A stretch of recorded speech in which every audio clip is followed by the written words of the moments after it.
are now tuned in to the Stclair Speaks Show. What's going on, guys? It's your hobby, David Stclair Speaks, and you are now tuned in to the Stclair Speaks Show. You are now tuned in to the Stclair Speaks Show. Welcome back to the Stclair Speaks Show podcast. I'm your host. Yes. Did I almost butcher my own name? I'm your host, Yahavi Stclair, sitting down with another amazing guest. I won't lie to you. I am very fired up today, and I feel like the guest that we have on today's show is just amazing. Her aura, her energy. As soon as she joined the meeting, I just felt it, and I'm just like fired up. Today, we are sitting down with Julia Gentry, best-selling author of Christian Leadership, Dream, I Dare You. She's also the founder of the Dream Factory & Co. Now, for those of you that don't know, she's a national speaker, author, business owner, growth coach, wife, and homeschool mom of 5. Now, my biggest question, of course, as soon as she got on this call, I'm like, Julia, how do you do it? How do you do it? How do you do it? Right? And she pretty much helps people bridge the gap. The Dream Factory & Co. was founded on the vision to awaken dreamers everywhere by giving them the tools to bridge the gap between where they are and where they want to be. I am so hyped for this interview because I strongly believe that there's always a message when you meet people. And I don't know, energy is contagious. I feel this great positive aura from Julia. So I'm going to let her take it away. Julia, please give our listeners a 3 to 5 minute introduction on yourself, your brand, your business, of course, and what brings you onto the show. Oh man, well, I'm stoked to be here too. The energy in me honors and acknowledges the energy in you. So my story, I think, is one that I hope inspires people. But the idea is that I don't want people inspired by me. I want them inspired by their own life. And I think that the reason that I stand before you today, unapologetically telling you that I am living my dream, is not because it was actually easy. And everybody should do it. I am actually standing here before you today telling you that it was actually really hard. It's really hard. And when I actually committed and leaned into living my dream, I didn't read any books or find anything out there that actually taught me how to do the hard well. It was all these dreams around, like, oh, live your dreams and life should be better and you should be happy. And it just, I started to kind of go that there's got to be more, right? There has to be something more. But I didn't know what I didn't know. And so for me, why I'm doing what I do today is because the in-between matters. The in-between was really hard, but everything I was wanting was on the other side of the dreams I was avoiding.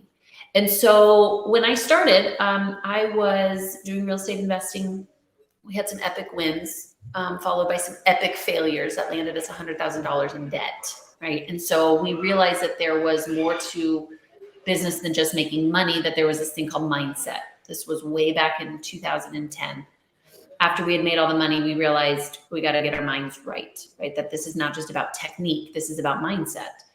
And that led me into business coaching, honestly, because I figured I could give my pain purpose and could teach people all the things not to do. It was like, here, let me give you a rule book on don't do these 100 things and you will be successful. And it turned into some of the fastest growing mastermind groups in Denver. Leading those for 4 years was fascinating because what I started to realize is there was a gap. And the gap was between information and transformation. Here's what I have. Here's what I want. Here's what I say that I want. Here's what I'm actually doing. And the gap to me was so fascinating because not only was I seeing hundreds of people experiencing it, I had had it in my own life. And so I dove in head first, understanding what is the gap and why are a lot of us even successful, but we're not fulfilled, or we're fulfilled, but not successful, or we say one thing, but we're doing another. You know what I'm saying? Like all the juxtapositions in life that we have. And that led me, if I'm trying to come into home, slide into home here, was my husband and I hit a point that we were fascinated by the gap. And we were also tired of being successful and not fulfilled. We had our midlife awakening. We built the American dream, the house, the cars, at that time, 2.5 kids. And we decided, let's do what most people don't. Instead of a midlife crisis, we're having a midlife awakening, sell everything. So we sold everything. We started traveling the country in an RV. And this is when I started to actually put pen to paper and write the book that I have today, which was what is this framework that will actually mentally, emotionally, and tactically help me get from where I am to where I want to be. And that's what's blown up into today as truly a movement of people who are sick and tired of okay, fine, and good enough, and has sparked dreamers everywhere to actually use this framework to live the life of their dreams, which is where we are today. Mm-hmm. Oh, there's a, okay, unpacking that, because there's a lot of ways I could go from there. I kind of want to swing back to a very important point that you made. A lot of people feel successful, not fulfilled, right? That's normal, especially now. Like, that's normal. Hey, I'm making six figures, but I'm miserable. Hey, I'm making $1 million, but I'm miserable, and they don't feel fulfilled with life purpose. So, can you touch on that, Julia? Like, how are you helping people bridge the gap in that regard in terms of feeling fulfilled within their purpose? Because this is something that I've learned from experience of, sometimes it's not necessarily always about the money, right? Yeah. Like you could probably make $10,000 less on the year and be the happiest person on earth. Yeah. So how do you find that fulfillment? How do you find that purpose? Yeah. So it's so funny because there was such a pivotal time right before I started writing this book. And, just to kind of get some background on, the in between for me, I didn't go to school to be an author. I love writing. I've always been a journaler. I've always loved writing. My mom even says, growing up, I would just escape and write. So, I believe in God. And so when I felt led to write this book, I was like, no, I'm not doing that. Right. Which most of us do when we think about our dreams. First and foremost is it's generally, we downplay the dream. We downplay our skill sets. We try to diminish the idea, right? It's not realistic. Are you aware of the world? Have you seen my bank account? Like we do something to immediately say no to the thing that we want most. That was my experience too. So after wrestling with writing this book for like a decade, like this is almost embarrassing to say, please, people, do not wait a decade to do the thing that you want to do. It became like an ongoing joke of my husband and I. He's like, is your book done yet? I'd be like, whatever.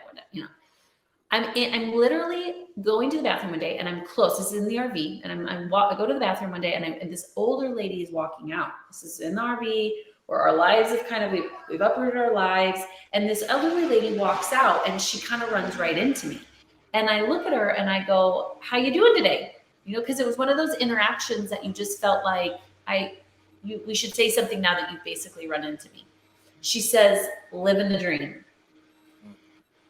Instantly, because I was already considering the topic, considering this whole idea of this book and what I was going to be writing. And so I was like, wait a minute, this lady is of an age. She should be living the dream. Like this is the American dream. She's at the age that we're all working hard, making money, doing the things so we can live the dream. Why is she not? So I turn around and I said to her, ma'am, why are you not living the dream? I just took a risk. She doesn't turn around. She doesn't make eye contact. And she says, life. And in that moment, I honestly thought, if life is getting in the way of us living our dreams, then what is the point of life? The reason that I give you this long explanation is because there's two groups of people. There are either those who, to your point, are successful, right? They've done the things, they're making the money, they have all the things on paper, yet they're lacking fulfillment. Or there's people who are in that scarcity mindset that are going, I don't even have enough money. It would be nice to have more money. Like that would be my dream. Like there's never enough time. There's never enough money. There's never enough, right? So it's more of the scarcity. The idea here, both groups of people need the same thing. It's not that life is getting in the way of me living my dreams. It's that I don't have a dream that's bigger than this life to live for. Both groups don't have that. Both groups don't have that, right? Because it gives me goosebumps saying it. If I have a dream that's bigger than this current life to live for, then I actually can start taking my eyes off of this world, off of the news, off of the media, off of my past, off of my uncle, brother's cousin who hurt me yesterday, right? The boss that won't give me the raise. I actually start to unattach from the things around me. I start to reattach to the thing within me. And now I have a reason to get up in the morning. And it's sure, I love money. Don't get me wrong. Like money's great. It's just a resource though. Right. And sure, doing all the things and all the accomplishments, but I actually want something to live for. That's what it actually means to have a dream that's bigger than this life to live for. That's what we need as people. That's very deep. And you also mentioned something in your first, I'll call it the first segment of you speaking, and you mentioned, kind of went over it really quickly. You talk about the dash. And I've heard someone talk about this before. It's what we do with our time, the year we're born and the year we go, and that in between, and we talk about life, right? And what would you say are common challenges that you've seen clients, or like what are some things that actually happen? Because it's very common for people to kind of be faced with imposter syndrome, or they don't think they're good enough, or circumstances financially would say, hey, you don't have any money in your account. Who do you think you are to do something like this? Like, what are those common challenges, and how do you guide uh, clients to living a more of a fulfilled life? Yeah. So I'm going to answer that question, but if I don't come back around, I want to talk about self-sabotage, because I'd like to flip that thing on its head, because it's one of those trendy things now, like balance and boundaries and self-sabotage and focus. Let me say one thing. It's a trendy word right now, Julia. It's a trendy word. Go ahead. So trendy. So I'd love to talk about all those trendy words that we need to like unlearn so we can actually understand why they don't work, right? Or why so anyways, if we come back to the question though, as to there's so much here to unpack. It's one of my favorite chapters in the book. It's around this idea of conviction or burn, right? And what I unpack for people is the power of the in-between is that the pressure that we oftentimes feel is a privilege. So the in-between, we start to go, yeah, I want a better marriage. I want to lose 30 pounds. I want to make $1 million, right? I want to start a business.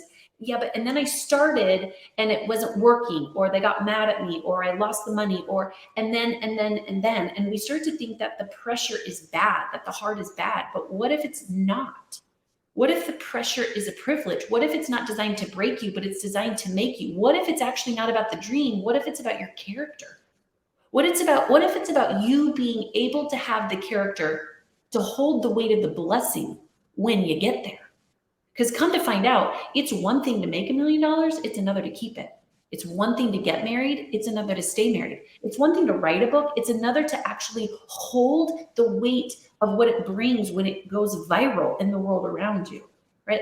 So I think we oftentimes think that the in-between is there to punish us, or we're looking for all these confirmations to prove us right. And I'm here to tell you that the thing that we need to not only get there, but stay there is character. We need character. And that's what the in-between is it's the idea of we got to live till failure. We got to lean into the pressure. We need to learn how to do the hard well. We need to let it not break us, but make us. That is also where the good stuff is. It's where heroes are made. Hey, Julia, I love all of that. I love all of that, because it's like I found myself victim to that, right? I found myself suffering with imposter syndrome at one point, even though there were things that I've accomplished. I'm like, man, I've done a lot of things in my life. Why do I feel this way? And you talk about that character development. So I guess my next question for you is there a timeline on that for someone to actually get over that hump? Mm-hmm. And of course, there's no age restrictions, right? Like people experience imposter syndrome whether you're 19 or whether you're 51. Yeah. Yep. So let's talk about self-sabotage and imposter syndrome, because they're one and the same. Mm-hmm. And again, that trendy word, when things become trendy, what happens is unconsciously is we slowly stop taking responsibility for actually understanding what it is, right? It's almost like, I hate to say this, and I'll probably get a lot of slack, but right now the whole idea of mental health and anxiety, we kind of go, well, he just has mental health. It's just his anxiety. I'm sorry. Why are we coping? We're not designed to cope. I hate this. Well, he just has anxiety, he just needs to take his medicine, and we're just building a world of a bubble around him. I believe me when I tell you that will not help the problem. It won't help the problem. So we're like creating a society that's coping. I'm like, bah. Like, stop coping with this. We have to deal with the thing under the thing. That's what I call this all the time, right? So when we start to do this imposter syndrome, self-sabotage thing, what's happening is that the world around us is changing more than the world within us. That means I could even start to make $1 million, but I have a scarcity mindset. And so as I start to make more money, I subconsciously start to sabotage it to ensure that the external world is in alignment with my internal world. This is why people win the lottery, and then 3 years later they're broke. This is why people get married to even the quote unquote perfect person, and 3 years later it ends in shambles. Why? Because actually the world around me started shifting and changing and started to become so beautiful, but I hadn't actually changed the thing within me that told me I'm not enough. I'll never be enough. I'm ugly. I'm full of shame and guilt. And so what's happening is I'm just going to make sure that this world is in alignment with this world. This is what I talk about in my book. We actually need a wake-up call to greater alignment. Now, balance, screw balance. It's the worst. It's a worst advice anyone could give us. We actually need alignment. So now, instead of trying to focus so hard on the world around me, I need to focus on the world within me. So as that world grows, it can actually kind of surpass the world around me. Then the world around me can kind of surpass that world. Then I can continue to grow this world, then this world. And so what I'm doing is I'm almost climbing Mount Everest, and I'm climbing high, sleeping low. Climbing high, sleeping low. And that's the mindset around growth. Internally, get there, get there, get there. Now kind of climb low to let your world catch up. Then your external world's going to start to grow. Oh, come sleep low. Then I got to sleep low. Why? Because I got to let my internal world catch up. And so what we're doing is we're on this perfect dance of summiting 10 times before we actually get to, we're hitting 10 different base camps, quote unquote, until we get to the summit. I love that. Alignment over balance. Yeah, please stop doing this. Please stop seeking balance. It will make you so frustrated. And the other point that you talked about is I feel like everyone walks on eggshells with the whole mental health. And you brought up a really good point about the coping. And I feel like we're overdoing it a little bit with the coping. It's like, man, if you really want to help me, tell me about myself. It's okay. Like, don't patronize me, but it's so true. So I want to ask you this, and there's something I jotted down, and it's the midlife awakening. I want to swing back. Can someone force themselves into a midlife awakening in terms of, I've heard this, the magic of thinking big in a book. Sometimes you don't wait to move this, you don't wait for the spirit to move, you move the spirit. Like, you force yourself to, like, you know what, I'm gonna move here and do this, or I'm just gonna, can that be forced? Like, what's your thoughts on that? Yeah, good question. So I think that we as humans are motivated by two things, pain or pleasure. So generally, those are where you're going to see the greatest impetus for change. Is either I hate it so much I'm willing to change it, or I'm so motivated by that I'll do anything to get it. I'd like to propose that we need both, right? I call them a limiting belief and a limitless vision, right? My limiting belief is everything that has put me in the box of life. It's something that was developed early on. I have a whole chapter in my book, but it's this idea that I'm not good enough, or I'm a fraud, or you're going to reject me, right? We all have these limiting beliefs that generally will even get us out of bed in the morning, right? This drives us to make money. This drives us to be powerful. This drives us to people please, to control. It's what causes anxiety and depression and hopelessness at some point, right? So these things will get us out of bed because we're like, I hate that. I don't want to live like my parents lived, and I don't want to be in debt, and I don't want, like, that'll get me going. But then I have to be able to shift, and I have to have that dream, right? That vision of something that's bigger than my current life to live for, to pull me forward, because that will be sustainable. The combo of the two is so powerful, because what the past does is it keeps me aware that I am human, and it keeps me empathetic, and it keeps me real, and it reminds me of where I come from, and it keeps that passion just enough to go, oh, I'm gonna give my pain purpose, because that was just bad enough that I'm gonna keep going. And once I have something to grab onto, that's what's gonna keep me going all day long. That's what's going to keep me full of hope and vision, and to be able to bust through the anxiety and the control and the people pleasing and all that. Is now I'm not focused on all the things I'm afraid of.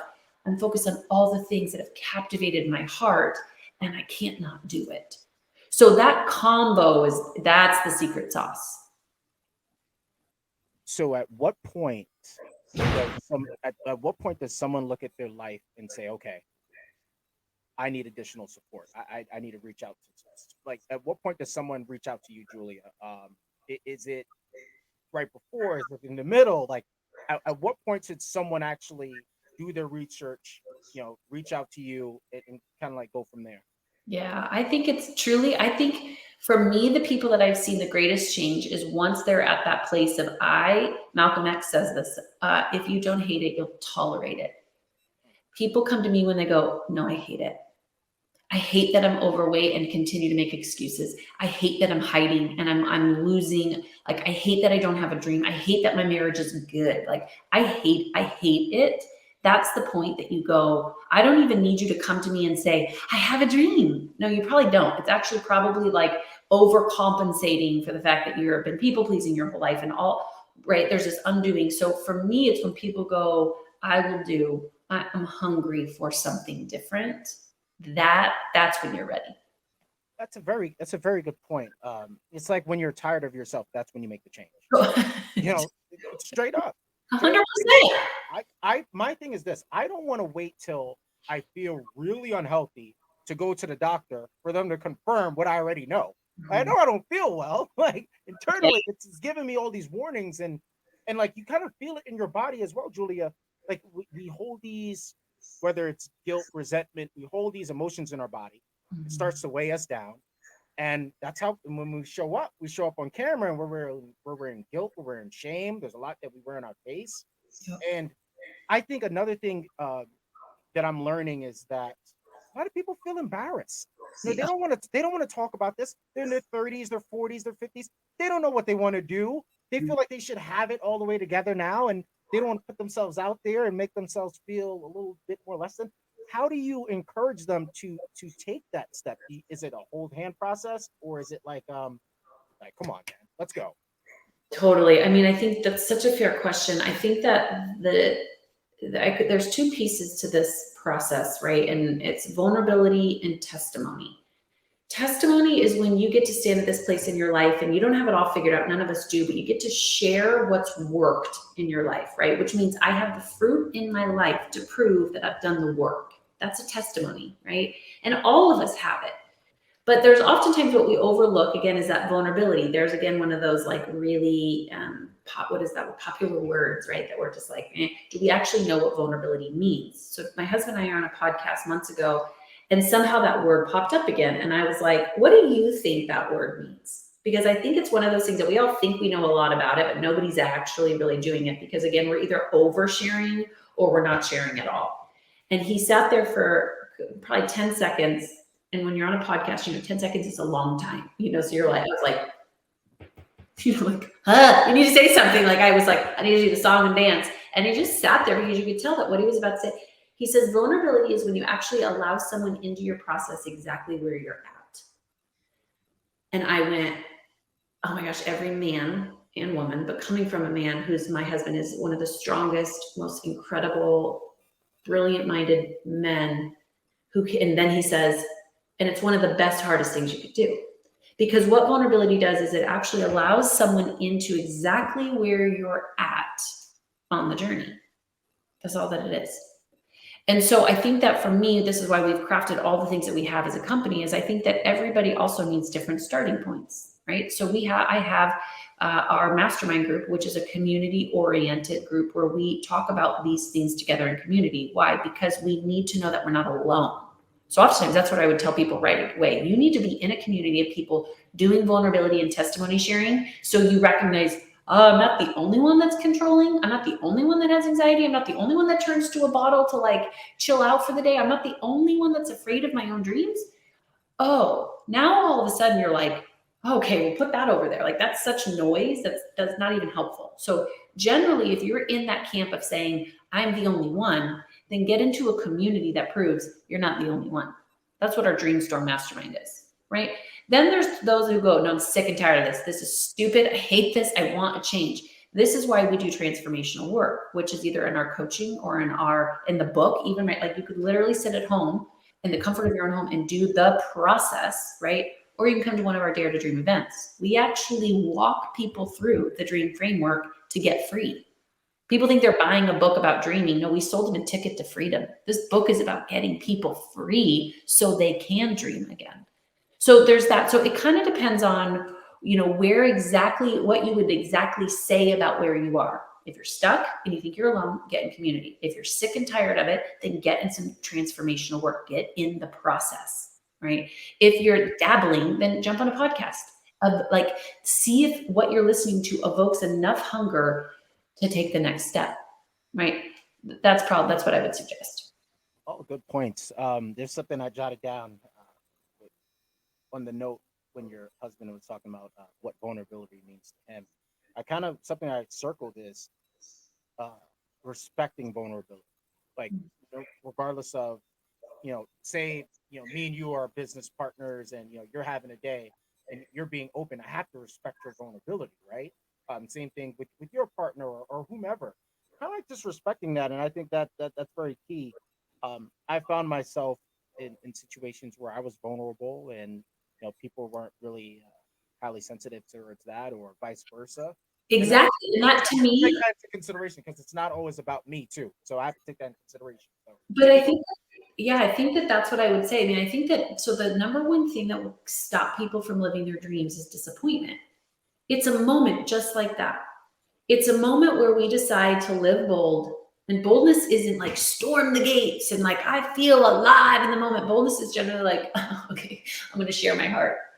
Okay, I'm in a staff meeting and I'm going to give my opinion. Like, okay, I'm going to write this book and I've never written a book before. Like, oh, I'm going to raise my hand and ask for help. And then what happens is someone slaps their hand, someone interrupts, someone, because of their lack of self-awareness, their inability to be vulnerable, their own insecurities, right? What's them, what's theirs, what's ours.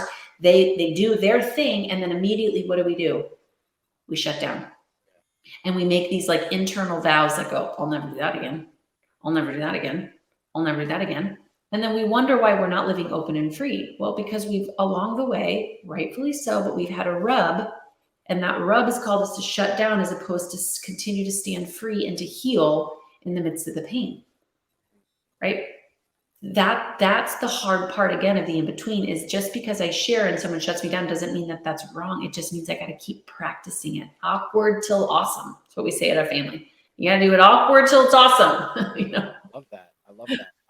Something that that I'm a good listener. That's why I love podcasting so much. I really listen, and there's some things that really poke at my ears. You talked about something earlier about uprooting the issue, not burying it, not drinking your way through it, not kind of like smoking your way. Whatever people do to quote unquote decompress, pushing down the burden and making it bigger than what it actually is.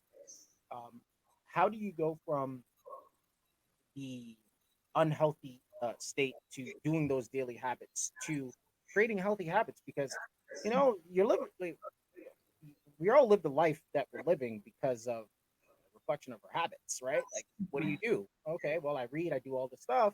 Cool. Oh, what do you do? Well, I drink and I get hammered every day and my life's miserable. So it's a reflection of habit. How do you coach clients through that habit change? Because it's definitely not easy.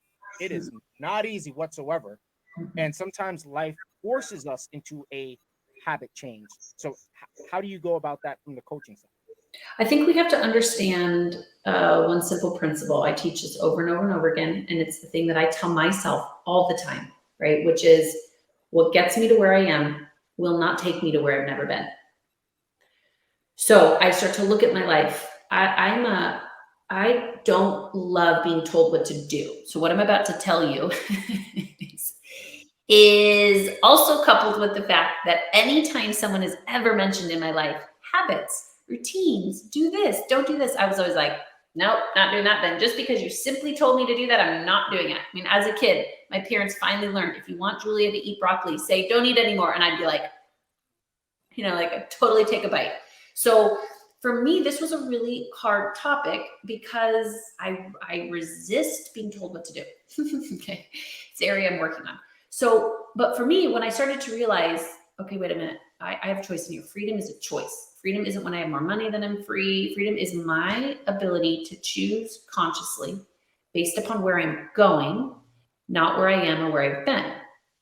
So what got me to where I am won't take me to where I've never been, always, right? Doesn't mean that that's even bad. Sometimes we look at this as like bad vices. This could be, right, if I'm want to lose weight, first step would be eat less and walk more. I could lose 30 pounds in 3 weeks that way, but then we always hit that plateau, right? And we go, well, walking and eating less doesn't work. No, it just doesn't work anymore, right? You need to do something different. So it doesn't mean that's bad. It just means you need something different. Now, there's also those tendencies that you go, no, it's very obvious, right? That is a vice. Alcohol, drug addiction, gambling, right? Shopping, all of these things, we also know instinctively that that's actually not good for us, and yet we continue to do it. My journey to sobriety is an example of this. I wasn't an alcoholic on paper. I didn't look like I had a problem. I was very normal, right? I just drank often. It's Monday, it's Friday, it's Wednesday, it's the 15th, it's the 1st, it's 4:30. Is it 4:30? Okay, it's time to have a drink. I was one of those that would drink 1 to 2 glasses of wine too often, right? Because I was hiding. It was my ability at the end of the day, because I didn't have the coping skills to unwind, right, to chill out, to ask for help, that it was the only place that I could find myself taking a deep breath. Which the irony is that we're losing ourselves in the place we're trying to find ourselves. So when I realized that, man, alcohol, you have protected me, you have kept me safe, you have compartmentalized my world, you make me feel secure in a moment, you help me unwind. But then I was like, oh, you're not even doing those things. That was the moment that I had to look at myself and go, you can't go with me. And so what are you giving me that I can't give myself? Freedom. You're not giving me freedom anymore. You're a place to hide, but I don't want to hide. I want to be free. This is when addiction changes, right? So number one, it's the easier one of okay, just do something different in your physical fitness to get new results, right? Change your diet, do something, do a different technique to get you different results. From an addiction perspective, I have to acknowledge, what is it giving me? Has it served me? It's giving me something. It's giving me control, power, a hiding place, safety, security, stability. Great. Okay. Thank you for bringing me here, but you're not going to take me where I've never been. Huge shift for someone who's struggling with an addiction. That is huge. That is very huge, because we can't be a slave to our addictions. 100%. Definitely rob us of our best moments. I want to ask you this question. I believe this is something I have highlighted. I'm surprised I didn't ask this one already, but how do you define dreaming? Oh, good. That's so fair. That's so fair. So good. And it's so different than what I thought of when I first started writing the book. It's why I didn't want to write the book. It's why I wasn't living the dream. I think all of us, again, think we know a lot about it, but we have no idea, which is why we're not getting the benefits. So for me, and people go, well, how do you get the difference between dreaming and doing? Well, they're one in the same. These are not two separate things. They are one and the same. So dreaming, in my definition, is the ability to go so deep within yourself that you're actually able to discover what you were born to do, and then you bring that about in the world around you, right? And what it does is I actually unattach from the world around me, and I actually realize what God put me on the planet to do, and then I can't not give it to the world around me. So it is not a separate dreaming, doing conversation. It's one and the same, that I start to realize that I am here to contribute something that nobody else can contribute, that the fire I'm wanting is in the thing that's already on the inside of me. And now it's my job. My life depends on it, to take that thing that's in me and to establish it in the world around me. I was thinking of I don't know if it's Mark 11:22 or 24, but pray and believe, and that you actually receive the things that you're praying for. It's very interesting. When I asked you that question, there was something noted next that you mentioned earlier. I circled. I asked you, how do you define dreaming? And there was something that you mentioned earlier about, there are people that get stuck in between information and transformation. Unfortunately, there are people that become prisoners of their own dreams, where they're stuck in between information and transformation. I fell victim to that because, there are times where it's like, we have all these big aspirations and we have these big dreams, and we get so tunnel vision. Take a deep breath. You got to look up sometimes, and life is going to move whether you're ready or not. So how do you go from that information stage to that transformation stage, showing yourself grace? Because something I didn't give you credit for that I need to give you credit for on the record, you mentioned how much you guys were in debt from the real estate from the first side. Yeah. How did you go from, two questions. I want to get to this information transformation because that's very important, but how did you forgive yourself? That is the number one question I should have asked you. I'm now asking you this, but how did you forgive yourself for that, showing yourself grace for, being successful, having the debt, getting past that shame or guilt or anything? How'd you get past that? Oh gosh. So I am a recovering shamer. I mean, I would shame myself into submission. One, I love, my dad did the best that he could growing up, but my dad was very much around, well, you got an A, where's your A plus, right? You did that, but why did you do this, right? Like, so I grew up petrified of making the wrong choice. So I was always looking for the quote unquote right way of doing things until I sabotaged that because it was so much pressure, and I dove in headfirst into a world of partying, and I lost myself to all of the earthly, like all the things, because I couldn't manage the pressure, right? So I would love to tell you that I dug my way out of debt in a grace-filled, abundant-minded way. I did not. I shamed myself into submission, right? I continued to push harder and willpower my way. And that probably has worked up until about 4 years ago. When I wrote this book, it changed everything. It was a new level of doing the work in a new way. And my husband and I joke all the time, but this book is our life. We literally talk about this stuff day to day. So when we're talking about our limiting beliefs, or what lane are you in, or you're acclimating, or all of these terms, it is part of our vernacular, right? So for me, and even to kind of like dovetail into that question that you just asked, is that when you are actually in your dream zone, really focusing on the dreams, not all the dreams, which I'm a recovering, all the dreamers. I'm a visionary. So I can see things that need to be done, all of them yesterday, right? My life's mantra forever was do better, faster, one time, like, so what we have to realize is once you actually land on the dream that God has given you, then you have to partner with this idea that it's about active rest. We create uninhibitedly because we are loved unconditionally, which means I am now surrendered and walking out a process that's rooted and founded in love. And then we all take a deep breath, because now I'm not living for love. I'm living from love. I'm not creating for impact. I'm creating from impact. I'm not creating for significance. I'm creating from significance.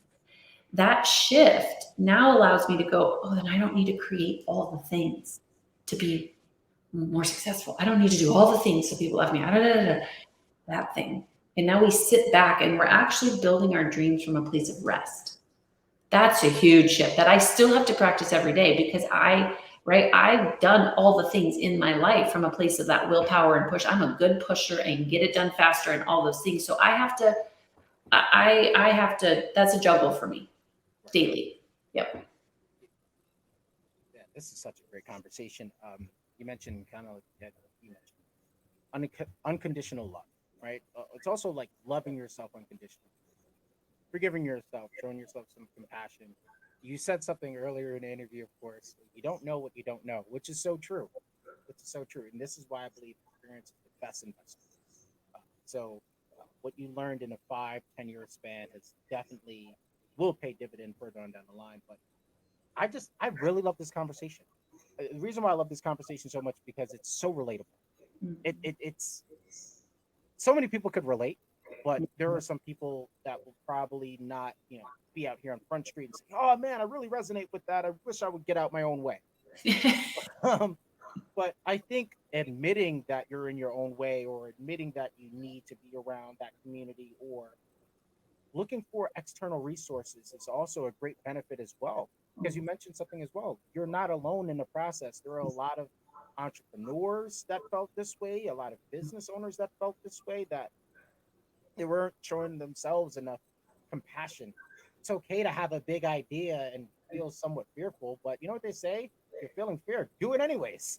So it's just one of those things where it's like, I knew this interview was going to be good before we started recording, but like when taking it back, sitting back, it's like, man, it's like a breath of fresh air, and it feels so good. I feel personally, I'll tell you how I feel personally. I feel like that someone had the plastic bag over my head, and it's like I could breathe, because that's what a midlife awakening could actually feel like. You feel like you're suffocating, and the person holding the bag on you is you, right? Our greatest enemy is the person in the mirror. And let me reframe that for you just for a second, because I had to forever. And that is, I hear the most, what's stopping you? Most people go, me. No, you are not. You're not stopping you. What it is, it's the belief that you have, which can be changed. So true. That's what we're going to tackle. That's what we need to tackle is don't go after yourself. Don't go even after behavior modification. Don't go after you need to change. Don't do any of those things. What we need to dial into is the belief that you hold to be true that isn't true. It's a lie disguised as the truth. We need to unshackle that. That is when you will take a deep breath. You will actually see yourself as oh my gosh, I am a gift. That's what people need to hear today. You are a gift. Yeah. You are everything that this world needed. It's why you're here. And though you might not know it or have landed on it, doesn't diminish the truth around the fact that you matter and your dreams matter. And the thing that's keeping you is not you. You're the gift. It's the lie that's keeping you. Understand that. And then the gift can actually be set free. That would be the goal. That's deep. That's deep. You know what's so interesting? Taking these notes here and kind of like paraphrasing, like one question is how do you define dreaming, right? How do you redefine your dreams is another way to kind of like look at someone's life, where you're at in your life. Are you in the information stage or in the transformation stage? Have you experienced a midlife awakening? So are you thriving for alignment, or are you looking for balance? So these notes that I have is just off this interview and conversation alone, and kind of like respecting your vulnerability, loving yourself unconditionally. This was such a really good conversation because it's like this is like a report card. You know, it's so funny that you're saying this. So we've actually wanted to put together like a survey that lets you know where in your dreaming process. Will you send that to me? I'll send it to the director of operations. She would love you for that. Absolutely. We'll credit you. We'll credit you for helping. No, because it's like I'm asking you these questions and the answers that you're giving me, I'm like, okay, I'm jotting this down. Okay, next question. I'm like, wait a minute. Hold on. If I look at it like this could kind of like be just for everyone's like a quiz, right? Yeah. It could be a daily quiz to kind of like align yourself with where you're at. And I strongly believe that a lot of people need to hear this right now. A lot of people need to see this right now because there are a lot of people that are they're living this fearful mentality. I was just saying this to myself right before this interview. I just had to delete Twitter off my phone. Like, you know, I'm looking at these social media platforms and it's just, you know, certain things that are getting pushed. It's just negative, right? I'm in New York City, so there's a whole bunch of smoke from Canada. So it's just a whole bunch of just like kind of like, ugh, you know, it's not positive. It's not being pushed. And I feel like a lot of positivity like this conversation isn't out there for mainstream media to kind of take advantage of, right? So there was just a lot of good from this conversation, and I'm so grateful. I have a lot of gratitude. I just want to say, Oh man, it's so cool. awesome. I love it too. We should do it again. No, we should because this was a lot, and I feel like the questions that I had coming into this, I didn't even get a chance to get around. And I love when it's more conversational versus it like interview format, which is cool. But man, I what would be your takeaway message for the listeners and the viewers, anyone watching? Yeah. I think it's exactly what you just started to say is that, you know, we are living in a world right now that is really loud. And we're not here to diminish those. I'm not here to tell you that none of them are happening and just think better, happy thoughts. No, I think that what it tells us is we've got a job to do. We have a job to do. And we cannot be making decisions based upon where we are or where we've been. We actually have to be able to be still and know that there is a God and he is bigger than all of this. And we need to partner with what he's doing and bring it, right? Like we got a job to do. And so that should evoke this hope of, I see a problem. What if I have the solution? Oh, that's not working. I have an idea. Oh, I don't like that. Well, what if we've got to start to build in this, like, got it. We got the problem. We see anxiety. We see depression. We see suicide. We see marriages falling apart. We see economies crumbling. And my question to us is, what do we need to do about it, baby? That's what life is all about. It's to find the works, to find the thing that you go, no way, I don't want this happening anymore. Okay, great. You have a job to do. And also, the last thing I would also add is, who who are you who are you listening to? Who told you you couldn't do that big idea, right? Who said you weren't good enough? Who said you will never finish that marathon? Like, whose voice are you listening to every day? Is it your peers, your coworkers? Is it yours? And I think people have experienced other people saying, "Hey, probably a bad idea. You're not good enough." They don't even know their own voice, so it's like they're kind of like they're stuck. They don't know what to do. They don't even know their own voice. It's really sad. It's very Yeah. sad. Very Yeah. sad. Oh, this was so good. Oh, this was so good. All right, so I'm gonna land a plane on that point. For the listeners, anyone, whether you're watching or streaming this content, however you consume the podcast, greatly appreciated. Like I always say, what good is information if you don't apply it? Julia, please, can you give us a shout out? Where can we get a copy of your book and follow you and keep up with you? Yeah, so you can find my book and all of my socials are the Julia Gentry, juliagentry.com. And then if you are stuck, I think that has been kind of the ongoing thing. If you are stuck and you don't know where you're at in the dreaming process or what's going, and you know that you're the one that needs community, you're the one that needs to lean in, then you can go to dreamstormwithjulia.com. And if you scroll down, there's a spot that says free training. And I'd like to invite anybody to join me as my guest to my mastermind group, Dreamstorm. Would love to have you just to come in and see what does community look like when you're actually building your dreams together. Julia, I want to say thank you so much. This was an absolute pleasure. There are a lot of interviews that I've done in my time, but I can tell you this one was an absolute treat. Um, there was definitely a shift that happened today, and I'm really excited about it. I'm really excited. So I want to say thank you again. Yeah.